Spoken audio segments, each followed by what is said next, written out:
In the previous video, my redemption arc was not meant to be, as I continued my streak of screw-ups and broken tools. It took a whole lot of fixing, but I finally ended up with the finished blade and handguard assembly. I even managed to machine the pommel without any major issues. Let's see if I can keep the streak going here. Hey guys, just a reminder, there's still a giveaway going on for these useless hunks of steel, the offcuts from the Dragonslayer blade. To enter, all you have to do is leave me a comment on my latest YouTube video saying the word giveaway in any fashion that you like. It seems most people are thinking these should be bookmarks for the Berserk manga collection. I'd agree with that. You just need a serious shelf. You can even see here they've got this poorly done PHM stamp here. Kind of came out crappy due to the mill scale, but at least you'll be able to prove that these are the real thing. Because that's totally a concern, right? I'll probably close out the giveaway around the time I release the last part of the build video.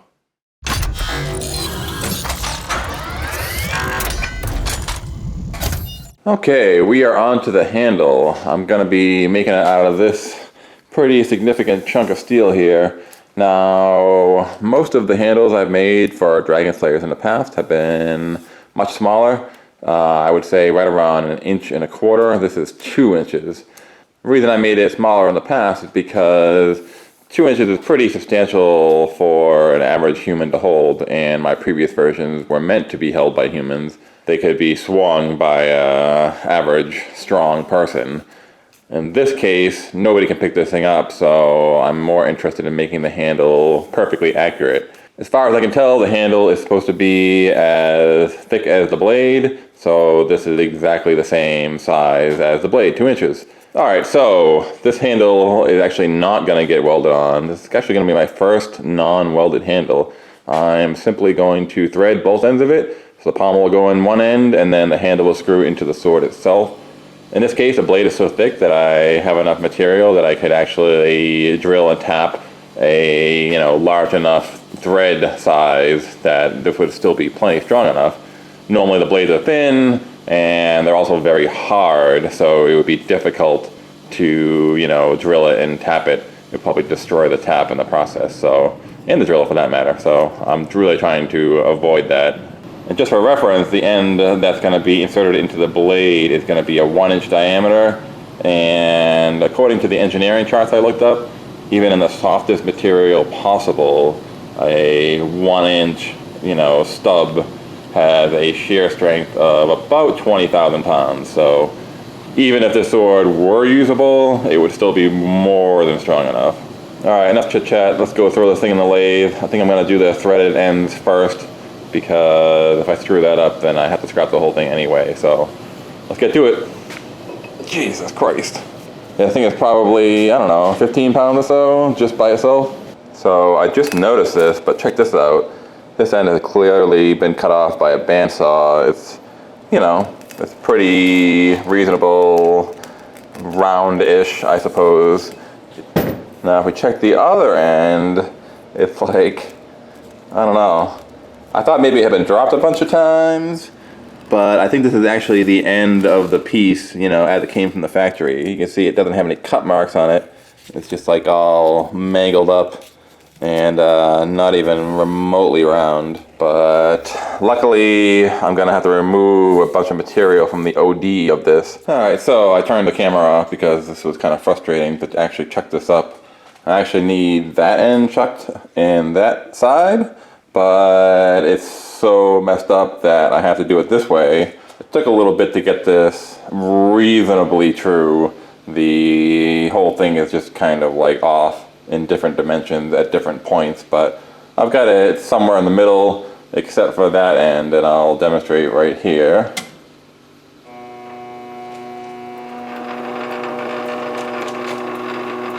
Not too bad until you get to that part, so yeah. Alright, so I'm just going to skim the whole thing, make this true. I'm going to do a little bit of work on this end to do the threads, and then I'm actually going to flip it to do the taper.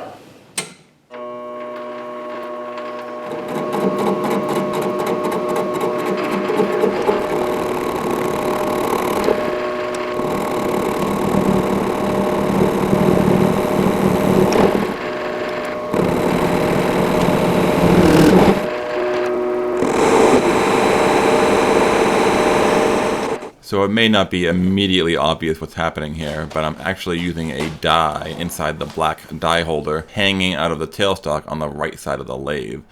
I'm turning the handle manually by rotating the chuck on the left side. This allows me to thread the end of the handle straight so that the pommel will line up perfectly when it is screwed on. At the very end here, I swap on a regular die handle so I can finish the threading. And then of course, it's time to actually test it out.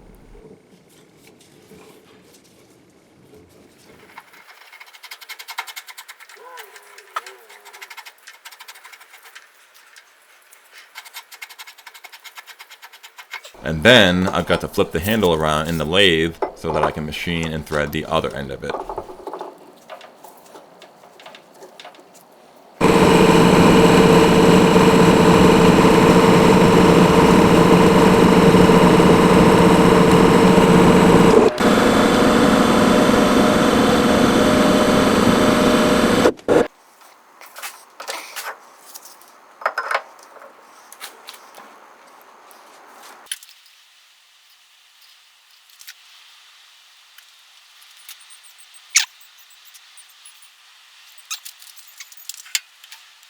Alright, so we have gotten this thing pretty round. I've done most of the machining on the ends where it's going to be threaded into the pommel and into the sword itself. So the only thing left to do is to taper this. Now this was a very tricky part of the sword, I guess like most anime swords. The handle appears different in almost every frame of the manga. Basically it always appears tapered to some degree, but to what degree and where the taper is kind of variable. Basically, this is going to be the big end. So I've kind of got this roughly sectioned up. What I'm going to do is it's going to start big and it's going to get gradually smaller until this point, and then it's going to stay that consistent size till the end. That seems to be the way it is portrayed most often. Sometimes the taper is shorter, sometimes it's longer, sometimes it actually tapers down and it gets slightly bigger right at the end, right where the pommel is, just the last little bit. But basically I can't even tell if it's the handle that gets larger down here or if there's just a few more wraps around the handle of that, you know, white cotton bandage or whatever Guts uses, and it's kind of just making it look a little bit bigger. It's extremely inconsistent, but I think this is sort of the most common way it looks, and or you know, sort of a combination of all of the different styles it appears in. Taper isn't going to be very big anyway. I mean, like this half of it is only going to be a 1/4 inch smaller than the thickest part down here, so it's not huge. If it doesn't look right, I'll take more material off, but this will at least be a starting point.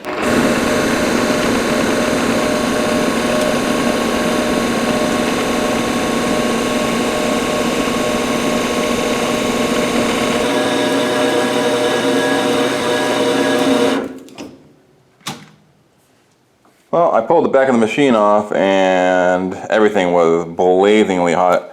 This is the speed controller. I couldn't even touch it. There's all kinds of melted components. You can see this with stuff in here. Actually, this thing was in there. It melted out. Some of the wires melted together. There's, you know, exposed wiring from the wires melting together. A couple of places. The motor was incredibly hot too. I'm guessing I don't know, either the speed controller or the motor itself burned up. Hard to really say, but pretty amazing. I spent, I don't know, $3,000 or $4,000 on this machine, and I've used it maybe 20 times. So slightly disappointing, but that's what you get for buying Chinese junk, I guess. Good thing I've got most of this done. I guess I'll just do it by hand, the rest of it. You know what? On the bright side, at least I have a nice hammer now. This thing actually would work extremely well as a destructive device. It's honestly too heavy as it is. It's like weight at 13 pounds. It's way more than you would actually use for a hammer. Even a sledgehammer isn't that heavy. Usually they're like, I don't know, 9 pounds or something like that. But man, whew, you really do some damage with this. So random side note, but I threaded this end for the pommel. This is 3/4 inch, but I did the other end 1 inch. There's no real reason for that. I should have just used the same size. I mean, 3/4 inch is more than strong enough, even for a sword this heavy. Not that anybody can lift it or wield it in the first place, but, you know, anyway. The only real reason I made this 1 inch is because I have this huge 1-inch die that I've never used, and I just kind of wanted to try it. The only downside is you can see how huge this is. Now, like, this is the 3/4 inch die. You know, the entire body of the thing is massive, and I don't even have a die holder that can hold this thing. So that's why I haven't threaded the end of that yet. But I was thinking, I made that exactly 1 inch. Now I've got 2 milling machines that can take 1-inch tools. Well, how stupid would that be?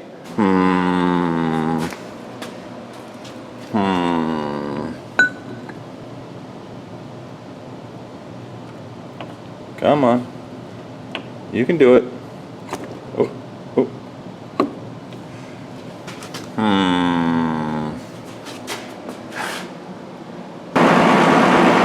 I mean, you know. Okay.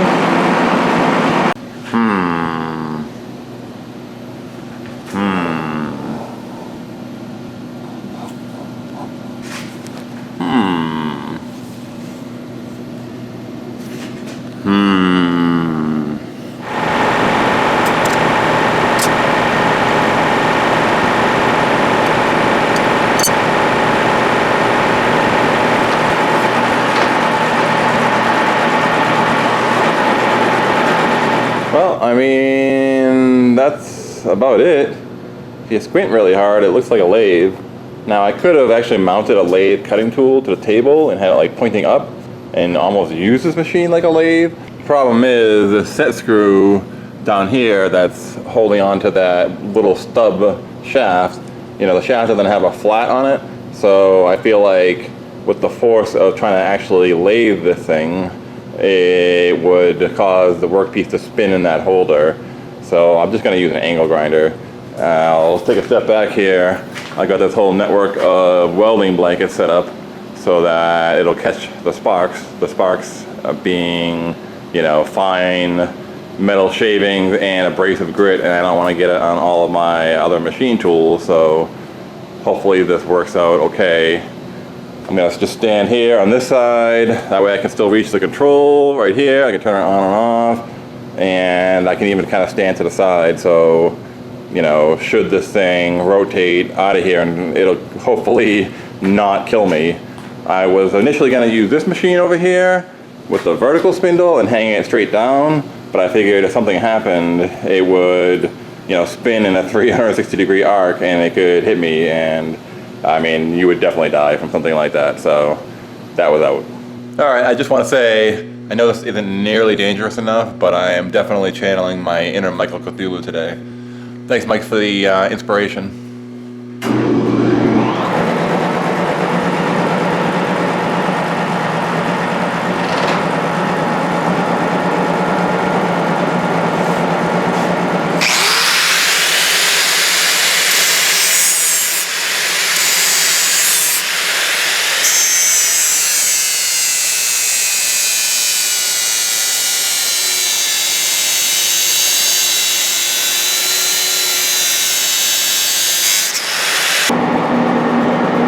Side note here, the scratch patterns from the different amounts of pressure I put on this piece make it look very trippy and very difficult to see, you know, how the taper is doing. I think we're pretty close.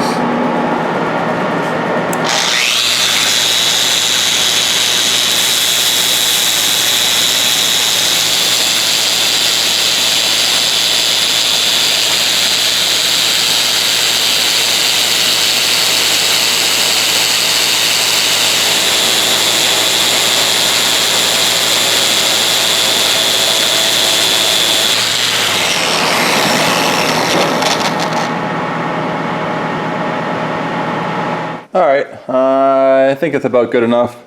It's pretty rough, as you can see, but I want to leave it rough. A rough surface will allow for a better adhesion when I do the wrap, so this is fine. Not sure if you can see the taper. It's fairly subtle, but I guess that's kind of the point. You can really feel it when you're... Yow! No, let's not do that. A few moments later. You can really feel it, in your hand more than anything. It's significantly smaller down here. You can really feel it, yeah. That's funny. I don't see it on the camera, but trust me, there's a taper there. I nicked the end of this tool holder quite a bit, but it should be fine. Really glad I put down these welding blankets here. You can see how much of this this grit came out everywhere. There's pockets of it all over the machine, so it was definitely a good idea. A brace of grit in the workings of a precision milling machine is not the best idea, so I'll have to clean this up very carefully. But we should be good to go for now. I just gotta wait for the die holder so I can do that end, and the handle will be done. Amazing. Alright, so we've got the handle basically done, except we need to thread this end. Normally this would be done on a lathe, it would be nice and easy, but as you can see over there, my lathe is still in pieces, so that's not going to happen anytime soon. Now, it is important to get the threads on this perfectly straight, because this is the end that threads into the blade itself. So if the threads aren't straight, the handle will be crooked and it's going to be a huge problem. Having said that, I think I found a pretty good way to get pretty straight threads on this. I'm going to take this and I'm actually going to put this in a 1-inch tool holder, similar to how I kind of did the taper originally. And it's a nice tight fit. The idea is I'll clamp that down, then I will clamp it in this vise so that I know that it's perfectly in line with the spindle and this tool holder, like so.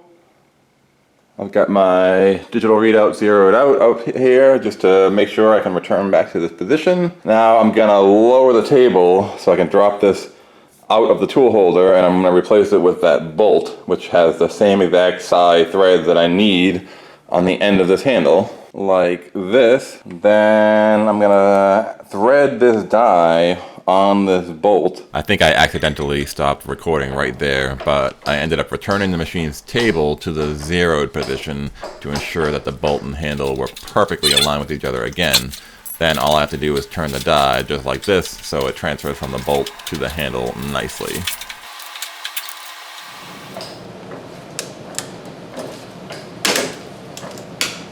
What the hell?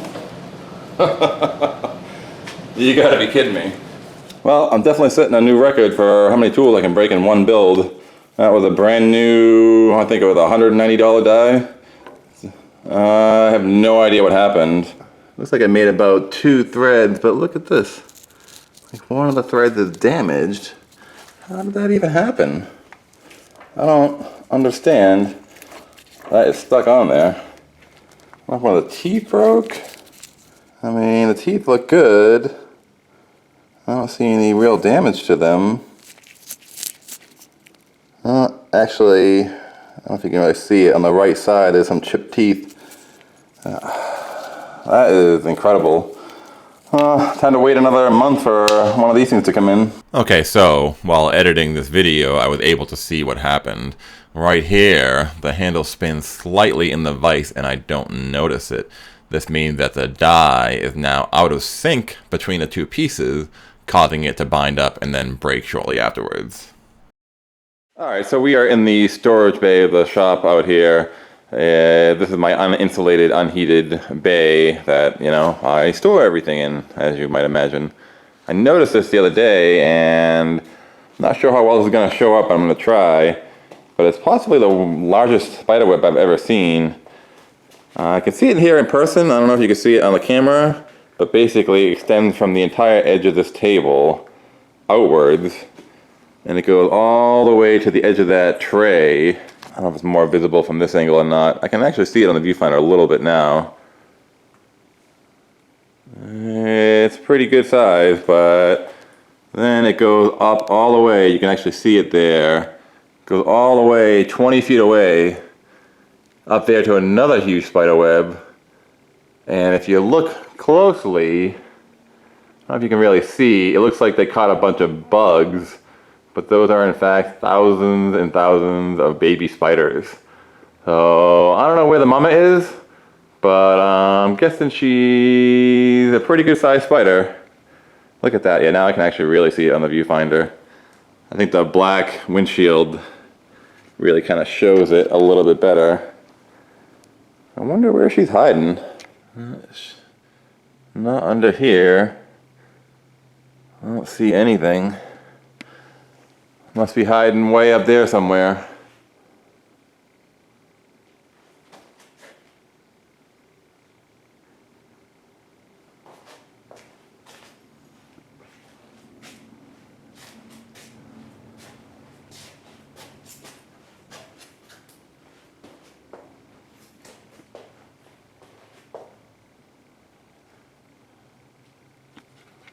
Okay, it's a few days later. I've got a new die in here.